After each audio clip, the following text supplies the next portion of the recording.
Welcome back, everyone. I hope you all had a delightful lunch and some fruitful networking. Remember to keep sharing your summit moments on social media and tag us. Do not forget to use the hashtag. Moving forward, let's start with our next session. Continuing our focus on impact, our next session will explore how family capital is increasingly being built, used to drive long-term social change, especially through crucial areas like education. Our esteemed panelists includes Ms. Anishkaa Malpani, Director, Malpani Group, Ms. Ramya Ramnath, Director, Multiples Good Faith Foundation. Our session chair is Mr. Balaji Ramanujam, co-founder and CEO, Tinker Village. Please welcome them to the stage. With a big round of applause, ladies and gentlemen. Let's welcome our panelists on stage. That's a great way to start. Yeah. Lovely. Can I request all of you, ladies and gentlemen, to just stand up a bit? Yeah. Just let's be a sport in terms of like just getting loosened up. Just follow me. Loosen up your wrists. Yeah. Let's get kind of brains moving. The shoulders. We store a lot of sleep here and tension here. And I want you to just walk 5 steps in any direction and say hello to a person you've not met before.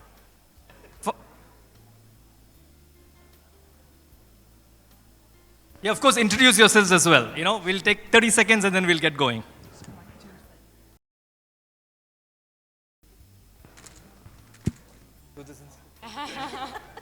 Moving the wrist was really great because the plates were quite heavy.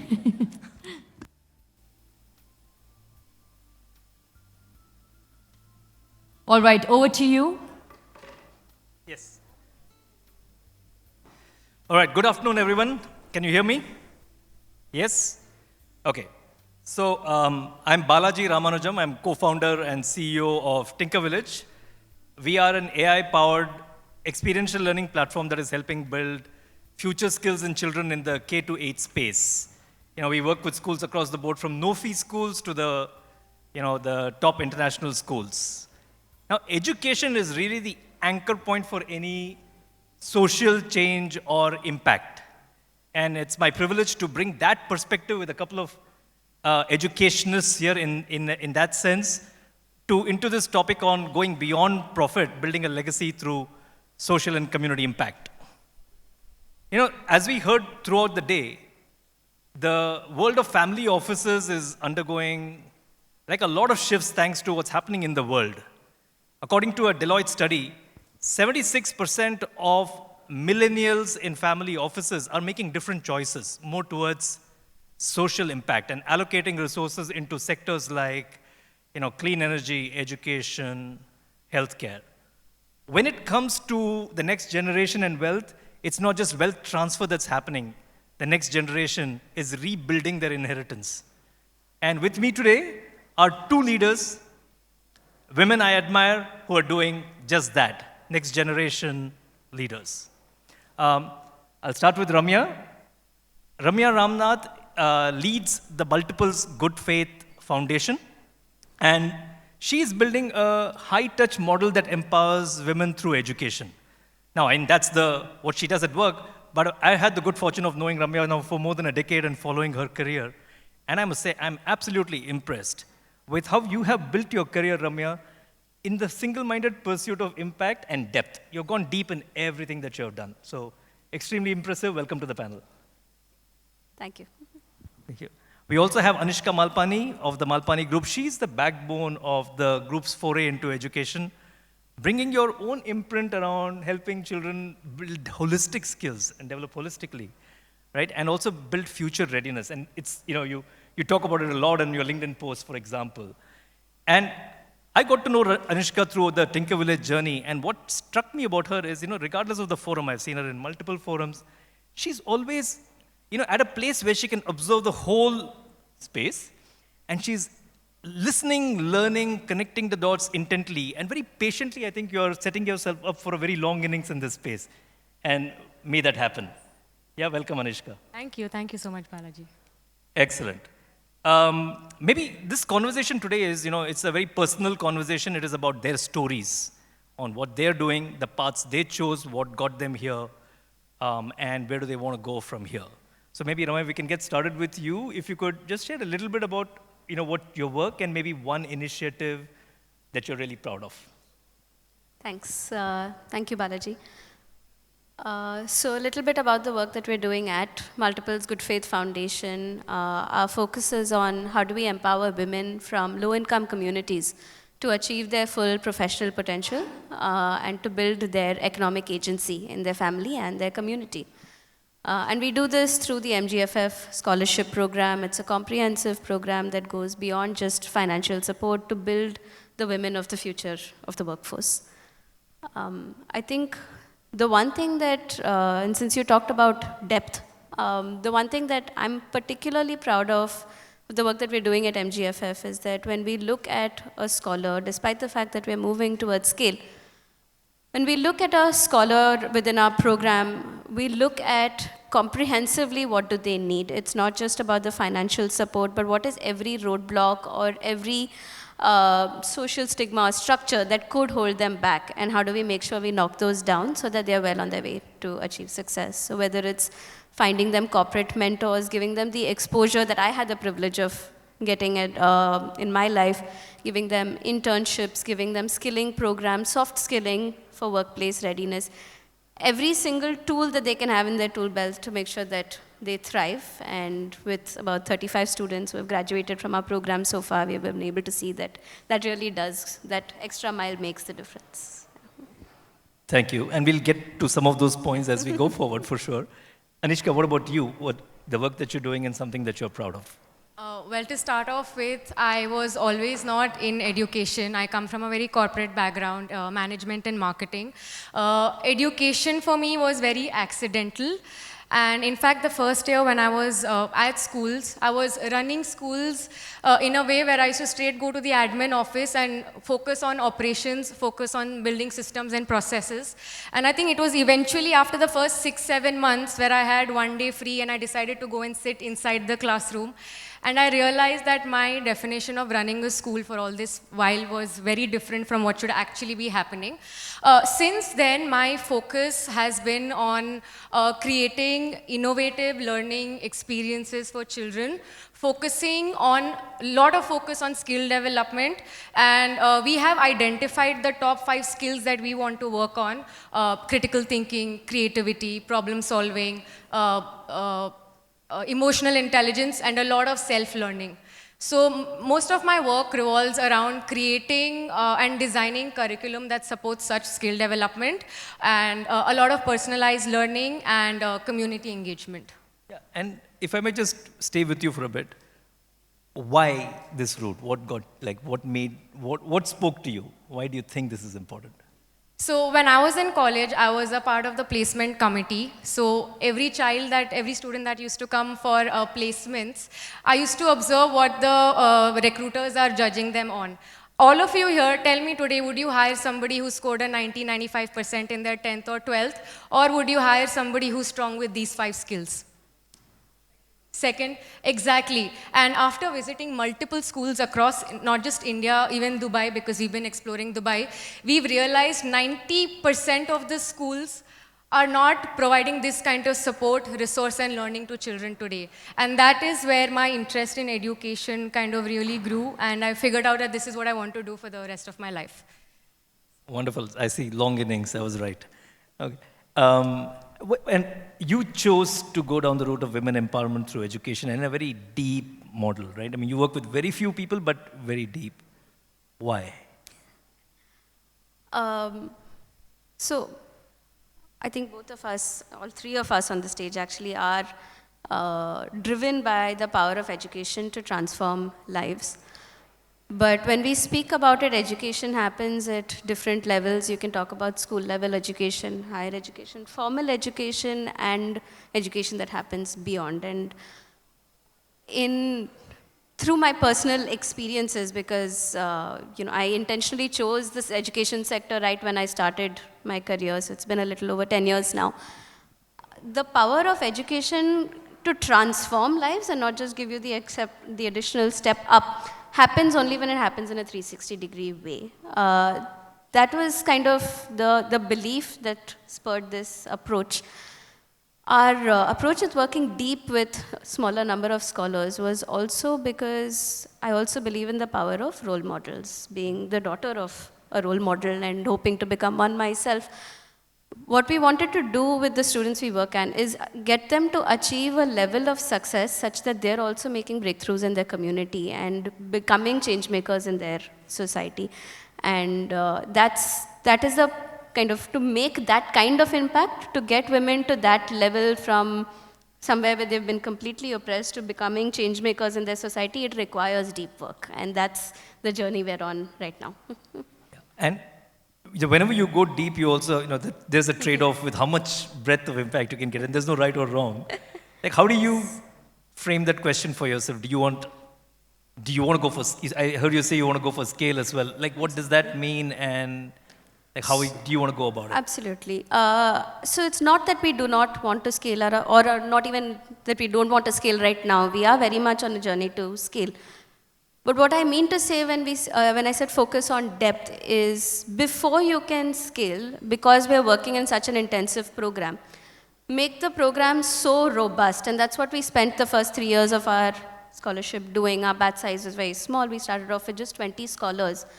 But work so closely with them to understand the communities that they're coming from, the circumstances that they're coming from, and what really makes a difference. Because there are some kinds of support that maybe don't make as much of an impact as something else. So understand that entire ecosystem and what works, what doesn't work, and what works to what effect.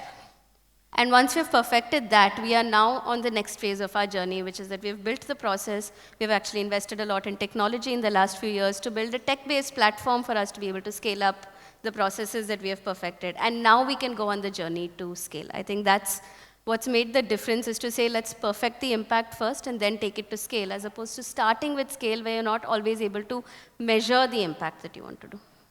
And I mean, the contrast, Anishkaa, for you, I mean, I've seen you and your work is it spans a lot of things. So how do you stay connected with going deeper? And how do you because communities keep evolving, their needs keep evolving. How do you stay in touch with that? Firstly, as Ramya very rightly said, the first few years need to be spent on kind of setting your systems and processes right, working on depth, and then scaling, because if you do the opposite, then you are in a fix. So we also spent almost 3 to 4 years building our own ERP systems, our own e-learning platforms, after exploring and doing a lot of trial error with other platforms. So I'm completely with her on this. In terms of staying connected with different stakeholders and communities, as we are spread across different cities, and every city has people from different backgrounds and people with different mindsets. So a few things that I personally really follow is, whenever I am traveling to another city to visit one of the schools, I send out an email to the parents and teachers that I will be in this city for 5 days. And every trip, I meet at least 50 parents, a couple of teachers, so that connect is there. Secondly, see, schools are a very human-run institute. Right. So processes are one bit of it, but until that touch and skin in the game is not there, I don't think you can really understand the essence of it. I remember when I just got into education, my father-in-law told me that you should know every student's name by heart. So I did that up till the first 800, and then it became really hard. But even till date, that personal touch, I feel, makes a lot of difference. For example, something as small as my admin office at every school, the housekeeping staff, in the 4-5 of them, I know their birth dates, and even if I'm not there, I make sure I give them a call and I wish them. So I think these small personal touches really kind of bring the community together and also keeps us connected. So I think the personal touch plays a very important role, and communication in any institute, whether educational or not, plays a massive role.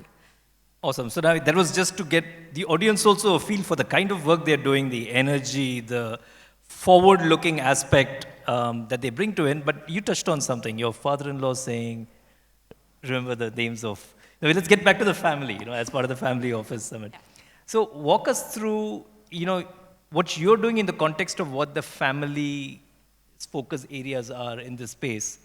And as you're doing this, what are the kind of dynamics in terms of the support that you need or any challenges, that you face in terms of helping the family understand these priorities as well? Maybe it's all great, maybe it's not, but, we'd love to know.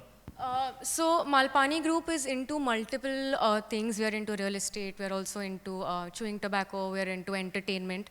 And I personally look into the education vertical. Each one of us have their own ways of giving back. So somebody is into doing lakhs of plantations every year. My father-in-law teaches Gita to millions of people across the world. My husband and I, we are completely inclined on education, and we do a lot of work with ZP schools, with government schools, where we're providing them with a lot of technology that we've built. The entire curriculum that is designed is handed over to them. So we all have our ways of giving back. Since you spoke about support, I see it as two ecosystems. One is your inner ecosystem, which is your family. And when there is peace at home, I feel there is peace at work, especially for all the women here. It's always said that behind every successful woman is a supportive partner. But I kind of want to change that, coming from, such family-run businesses, that behind every married, successful woman is not just a supportive partner, but really supportive in-laws.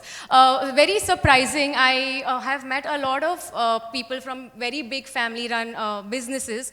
I've got the chance to interact with them, and it was very astonishing that a lot of these families don't allow the women to interfere in business and to contribute in the business. So I think my inner ecosystem has been very strong. My in-laws are very supportive.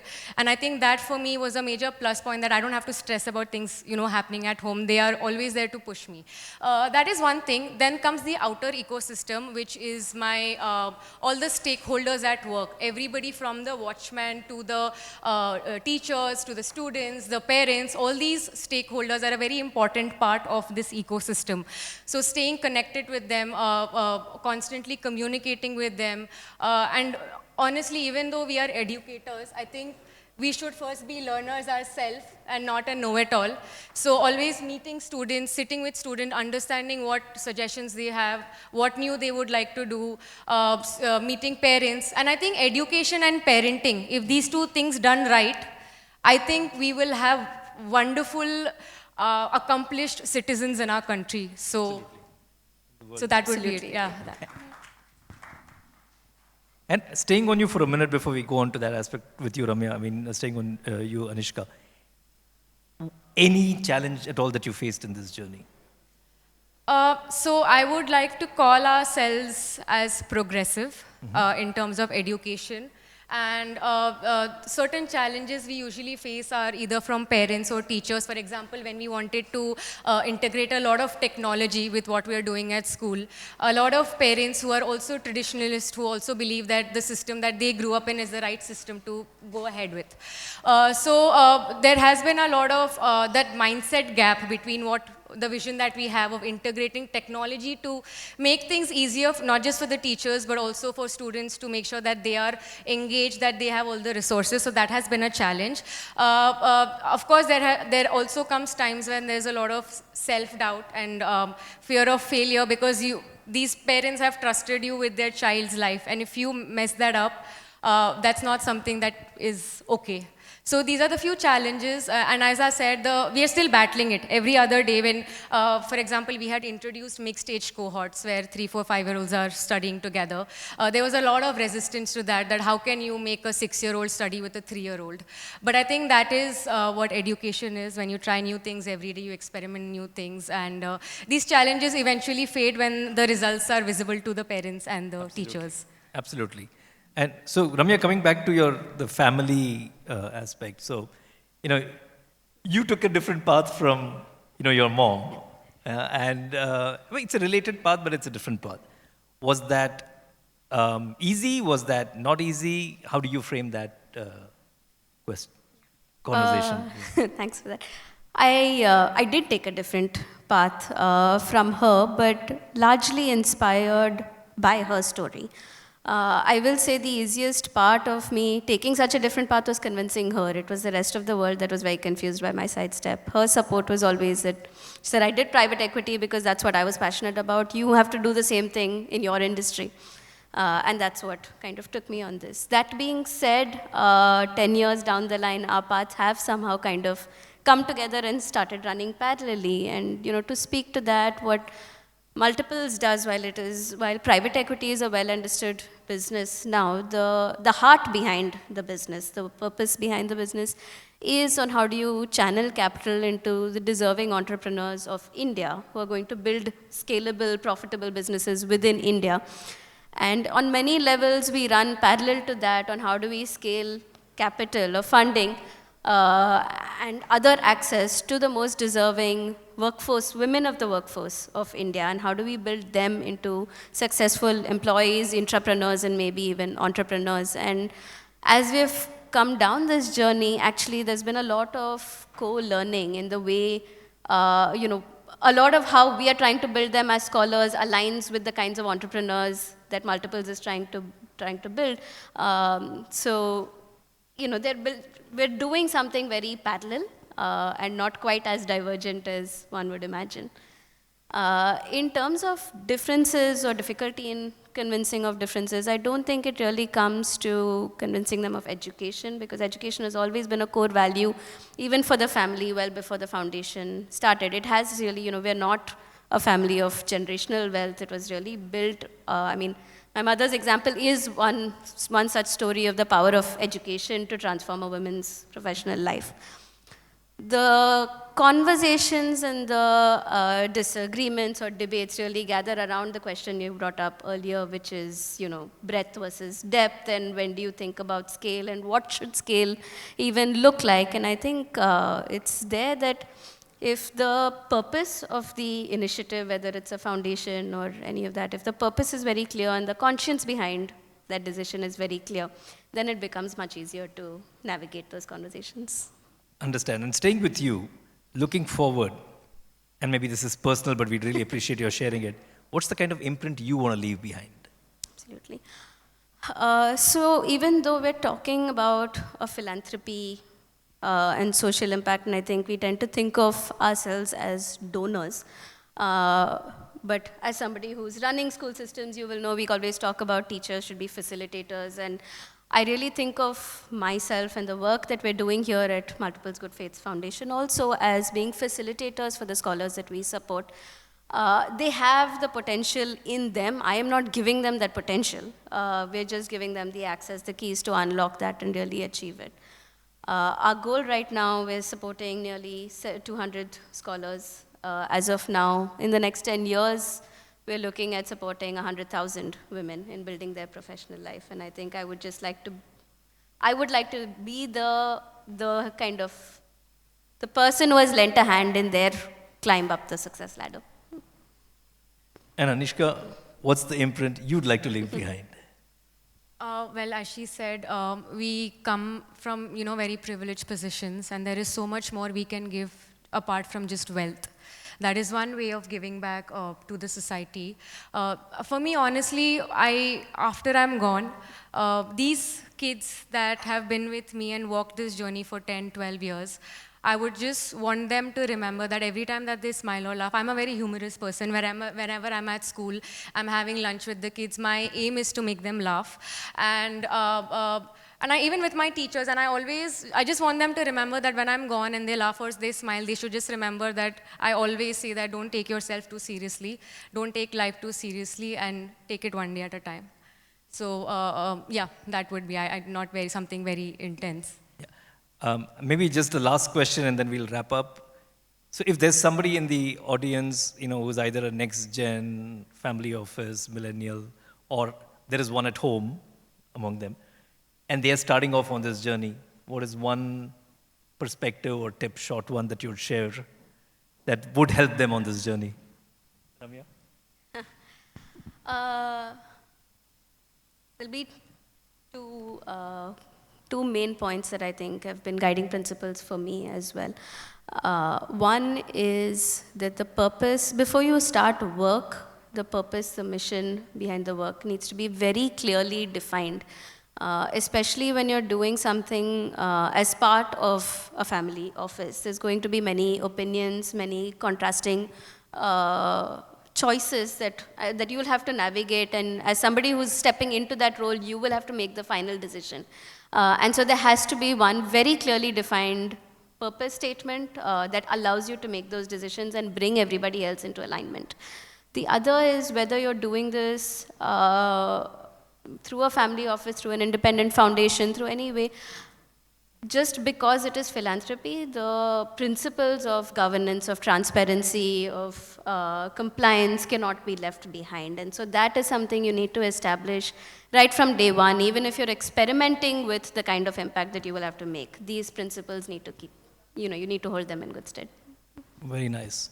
And Anishkaa, yourself? If I had two things that I would like to pass on, one would be that creating impact is never about scale, it's about depth. So whether it's a 5-10-year-old boy going to an orphanage and teaching some other kid something, or it's a 50-year-old man doing some social work, although the scale might vary, but the impact remains the same. And a second is, there's one mantra that actually my elders have given to me, which I really follow closely and I would like to share with all of you, is that कभी भी कुछ अच्छा काम करना हो, किसी के लिए कुछ अच्छा करना हो, पहले तन दो, मन दो, और फिर लगे तो धन दो. So you need to have skin in the game, you need to be involved, and through multiple ways you can give back to the society, and I think that is the best way to go about it. No, thank you for sharing your personal stories. My takeaway as I listen to them really is that when we talk about legacy, it's not built on spreadsheets. It's not built in finance and M&A deals. It's really built by moments of humanity, of compassion, of clarity, and community in a way. Impact goes beyond scale. It's also about the soul. You call it depth. It's about nourishing the soul. And for the family office folks in the audience, as you go back to your offices, your portfolios, your family tables, I think the takeout really is when you think about legacy, don't think about what you leave behind, but what you're standing for. Yeah. And on that note, thank you so much. We enjoyed the conversation. Thank you, Pravixis. Thank you. Thank you. We have a big round of applause for our panelists. That was an interesting and inspiring discussion. It's wonderful to see that our next generation is leading with purpose. Lovely. I request you to please stay back on stage, and I request Sachin Mehra to please join us on stage to felicitate the panelists.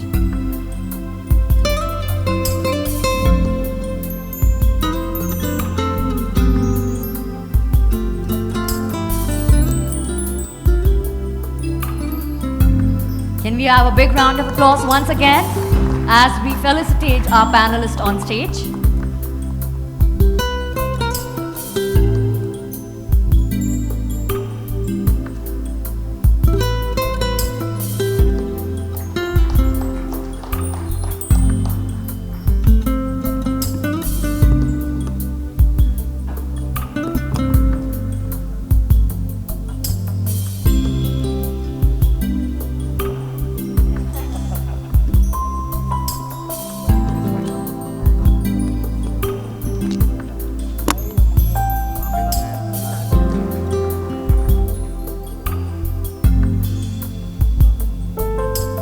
Once again, you all may please take a seat. And once again, ladies and gentlemen, a quick reminder, please do not forget to visit all the booths outside the ballroom and post it on your social media, LinkedIn, Twitter. Use the hashtag. Before we start our next session, I would express our sincere gratitude to our presenting partner, ASK Investment Managers, without whom today's event would not be possible. Our awards partner, Multi-Act, Gold Partner, World Gold Council, Silver Partner, KFin Technologies, Showcase Partner, AI Forge, Education Partner, Tinker Village, Men's Fashion Partner, Sugar Daddy, Exhibitors, M-Profit and NextDime, Ecosystem Partners, Thai Mumbai, Association of Registered Investment Advisor, ARIA, CFO Club, Pune Angels Network, and Thai Bangalore. Can we have a big round of applause for all the partners? Thank you.